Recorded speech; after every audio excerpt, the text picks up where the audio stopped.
بسم الله الرحمن الرحيم. لا أقسم بيوم القيامة ولا أقسم بالنفس اللوامة أيحسب الإنسان أن لن نجمع عظامه بلى قادرين على أن نسوي بنانه بل يريد الإنسان ليفجر أمامه يسأل أيان يوم القيامة فإذا برق البصر وخسف القمر وجمع الشمس والقمر يقول الإنسان يومئذ أين المفر كلا لا وزر إلى ربك يومئذ المستقر ينبأ الإنسان يومئذ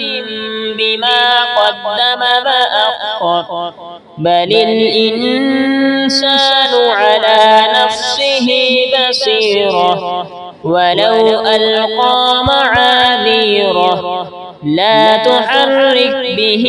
لسانك لتعجل به إن علينا جمعه وقرآنه فإذا قرأناه فاتبع قرآنه ثم إن علينا بيانه كلا بل تحبون العاجلة وتذرون الآخرة وجوه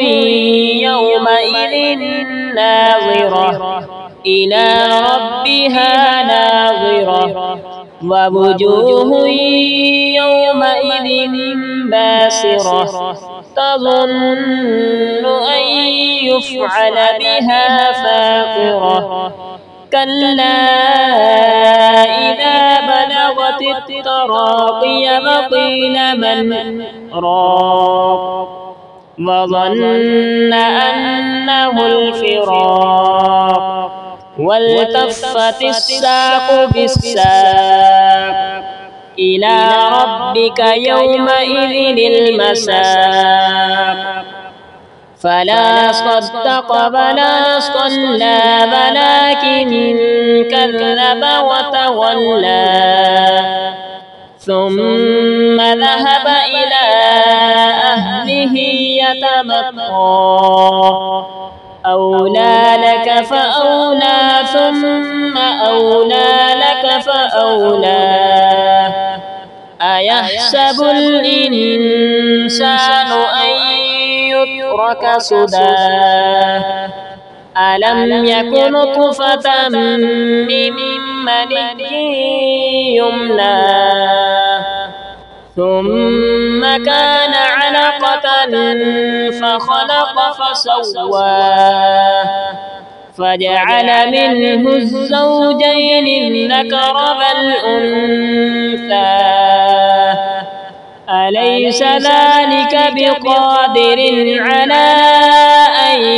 يحيي الموتى